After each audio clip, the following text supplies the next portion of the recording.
तो लीजिए प्यारे विद्यार्थियों, हमारे पास में आ चुका है आपका मासिक मूल्यांकन सितंबर 2025 के लिए कक्षा 11 का आपका राजनीति विज्ञान विषय का पूरा पेपर और इसका पूरा सॉल्यूशन। जी हाँ प्यारे बच्चों, यहाँ पर मैं आपको पूरा का पूरा पेपर विद सॉल्यूशन के साथ में बताने वाला हूँ। एक भी क्वेश्चन का आंसर प्यारे बच्चों यहाँ से आपका मिस नहीं होगा। जैसा पेपर प्यारे बच्चों मैं आपको बताऊंगा ना, ठीक वैसा का वैसे पेपर आपको परीक्षाओं में देखने को मिलेगा।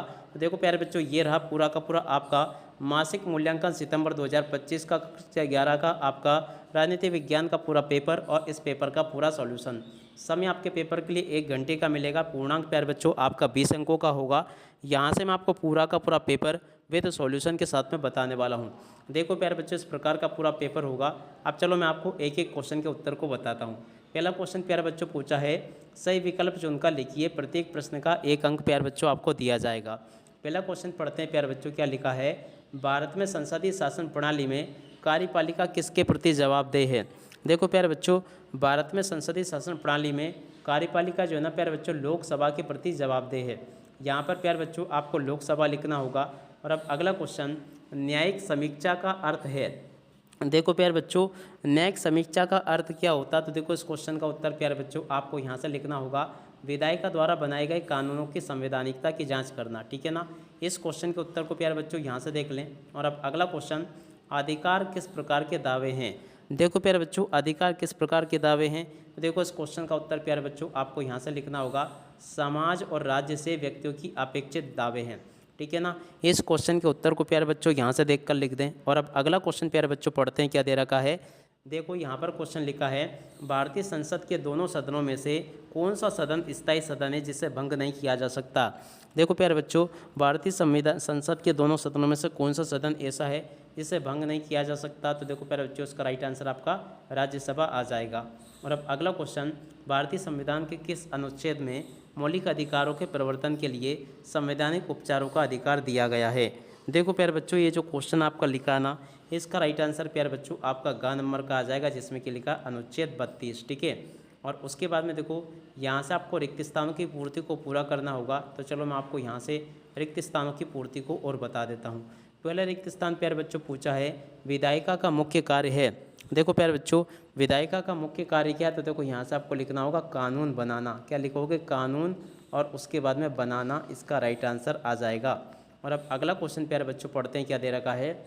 भारत में न्यायपालिका की सर्वोच्च संस्था है। देखो प्यारे बच्चों, भारत में न्यायपालिका की सर्वोच्च संस्था क्या है। तो देखो प्यारे बच्चों यहाँ से आपको लिखना होगा, भारत में न्यायपालिका की सर्वोच्च संस्था का नाम क्या होगा।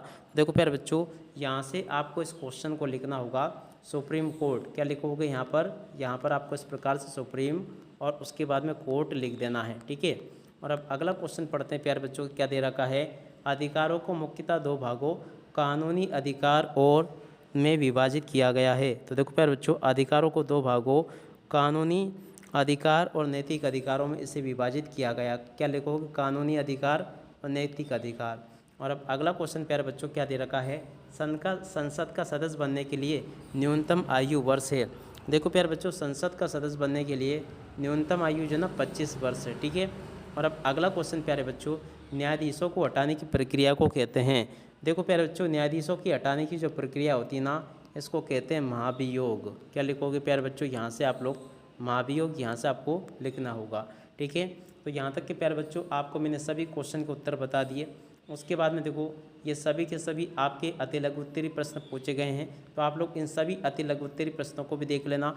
अब चलो आगे मैं आपको इन सभी के सभी अति लघु उत्तरीय प्रश्नों के उत्तर और अच्छे से बता देता हूँ। तो देखो प्यारे बच्चों, ये रहे आपके इन क्वेश्चन के उत्तर। पहला क्वेश्चन पूछा है, न्यायपालिका की स्वतंत्रता क्यों आवश्यक है। तो देखो इस क्वेश्चन के उत्तर को प्यारे बच्चों यहाँ से लेके यहाँ तक का देखकर लिख लेना। दूसरा क्वेश्चन प्यारे बच्चों पूछा है, अधिकार और कर्तव्य में क्या अंतर है। देखो प्यारे बच्चों, अधिकार और कर्तव्य में क्या अंतर है, इस क्वेश्चन के उत्तर को यहाँ से लेके यहाँ तक का देखकर लिख लेना। और अब अगला क्वेश्चन प्यारे बच्चों पूछा है, लोकसभा और राज्यसभा में शक्तियों के संदर्भ में प्रमुख अंतर प्यारे बच्चों आपको बताना है। देखो यहाँ से देखकर लिख लें, धन विधेयक और सरकार के प्रति जवाबदेही। इस प्रकार से आप लोग इस क्वेश्चन के उत्तर को देखकर लिख देना। अगला क्वेश्चन प्यारे बच्चों पूछा है, भारतीय संविधान में वर्णित कोई 2 मौलिक अधिकार लिखिए। तो देखो प्यारे बच्चों, भारतीय संविधान में वर्णित 2 मौलिक अधिकार कौन कौन से हैं। एक तो समानता का अधिकार और दूसरा प्यारे बच्चों स्वतंत्रता का अधिकार। देखो यहाँ से आप लोग इन क्वेश्चन के उत्तरों को देख लें और अच्छे से इसको समझ भी लेना। इस प्रकार से प्यारे बच्चों आपको मैंने सभी क्वेश्चन और उन क्वेश्चन के उत्तर बता दिए। एक भी क्वेश्चन का उत्तर प्यारे बच्चों यहाँ से आपका मिस नहीं होगा। जैसे क्वेश्चंस प्यारे बच्चों मेरे द्वारा आपको बताए गए ठीक वैसे के वैसे क्वेश्चंस आपको पेपर में परीक्षाओं में देखने को मिल जाएंगे।